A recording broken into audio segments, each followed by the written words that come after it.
In the early 2000s, a young Iranian businessman named Shahram Jazayeri suddenly became widely known in the country's financial environment. At the time, Iran's economic system involved complex regulations, banking procedures, and government oversight. Within this environment, successful entrepreneurs often needed strong knowledge of administrative processes, institutional structures, and financial networks. Jazayeri began presenting himself as an ambitious entrepreneur involved in trade and commercial business activities. Reports from that period indicate that he founded several companies that operated across different sectors of the economy. These companies appeared to function as legitimate commercial enterprises involved in import, export, and investment. However, what attracted attention later was not simply the existence of these companies, but the speed with which they expanded and the scale of financial resources they were able to access through banking institutions. Within a relatively short period of time, large loans were approved for companies connected to Jazayeri. These loans were issued by several banks and financial institutions. On the surface, each loan appeared to be supported by corporate guarantees and documentation that satisfied administrative requirements. But as financial analysts later explained, the guarantees supporting many of these loans were often linked to other companies that were themselves connected to the same network of businesses. This meant that several companies were effectively guaranteeing each other's loans. In financial systems, this type of structure can create the appearance of legitimate collateral while the underlying financial risk remains concentrated within a single network. For some time, this arrangement allowed large amounts of credit to circulate between related businesses. As long as payments and documentation continued to move through the system, the structure did not immediately trigger widespread scrutiny. However, as the scale of borrowing increased, regulators began reviewing some of the loan approvals more closely. Investigators examining financial documents later identified patterns that raised concerns. Several loans involved overlapping corporate guarantees.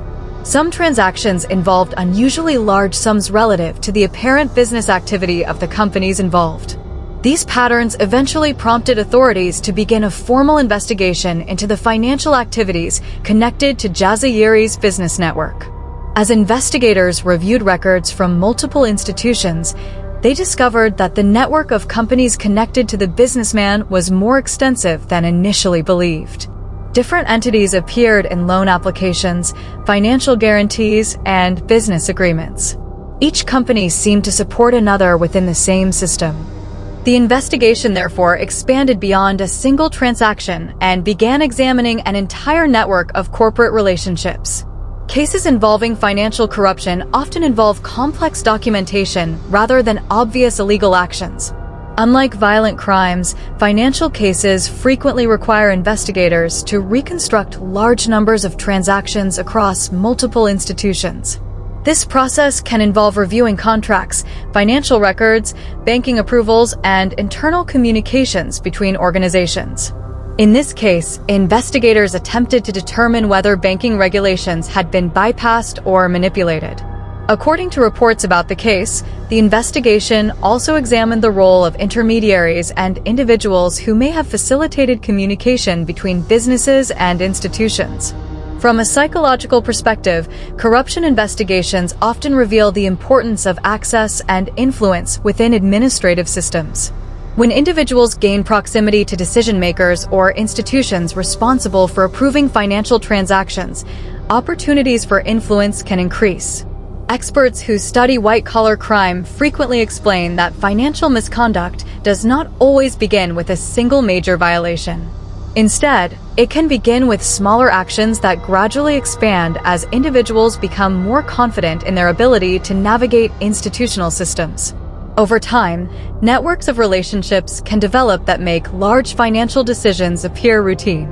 In the case of Shahram Jazayeri, investigators attempted to determine whether such networks had played a role in the approval of large financial loans.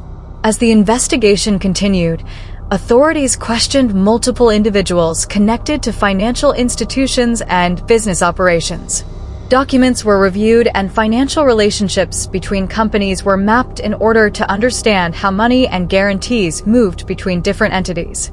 The case soon became widely discussed in national media because it involved significant financial sums and raised questions about institutional oversight. Public attention increased as more information about the investigation emerged. Eventually, the case moved into the judicial system, where court proceedings examined the financial structures associated with the companies involved. Prosecutors presented arguments suggesting that the network of companies had been used to obtain large credit facilities that might not have been approved under normal circumstances. Defense arguments focused on the legality of the corporate structures and financial arrangements used by the businesses. Because the case involved complex financial relationships rather than a single transaction, the court hearings examined large amounts of documentation and testimony. Cases involving economic crime often require courts to interpret technical financial information in order to determine whether laws and regulations were violated. Throughout the proceedings, the case continued to generate discussion about transparency and financial oversight. Analysts, journalists, and legal experts debated how the banking system could prevent similar situations in the future. One aspect of the case that received less attention internationally involved the broader institutional questions raised by the investigation. Rather than focusing solely on the actions of one businessman, some analysts argued that the case highlighted vulnerabilities within financial systems. When internal controls are insufficient or oversight mechanisms are weak, opportunities for misuse can increase. This perspective shifted part of the discussion toward systemic reform rather than individual responsibility alone. Eventually, after extensive legal proceedings, the court delivered its verdict in the case. Shahram Jazayeri was convicted in connection with financial corruption and violations involving banking regulations. Authorities also pursued legal action against several individuals who were connected to the financial activities under investigation. The ruling marked one of the most widely discussed legal outcomes related to financial corruption in the country during that period.